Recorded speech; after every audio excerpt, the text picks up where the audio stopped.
अस्सलाम वालेकुम व्यूअर्स।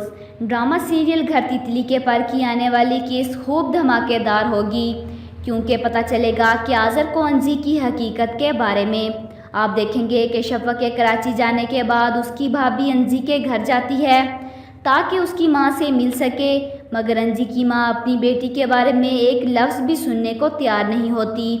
काफ़ी कोशिश के बाद शफ़क़ की भाभी उन्हें यकीन दिलाने में कामयाब हो जाती है, क्योंकि उनकी बेटी लाहौर में क्या गुल खिला रही है। आज़र के कहने पर अंजी अपने मेके कॉल करती है और बताती है कि मैं कुछ दिन वहाँ रहने आ रही हूँ, मगर अंजी की माँ कहती है कि तुम मर चुकी हो, हमारे लिए इधर मत आना। अंजी सोचती है कि ये सब आफ्ताब का किया धरा है।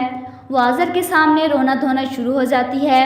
आज़र भी हमेशा की तरह अंजी की बातों में आ जाता है और उसे डिनर पर लेकर जाता है, मगर अंजी की बदनसीबी के यहाँ वहाँ वो वेटर मिल जाता है जिसे अंजी ने अपना नाम शफ़क़ बताया होता है। अब ड्रामे का आएगा मज़ा जब वो आज़र के सामने अंजी की असलियत खोलेगा।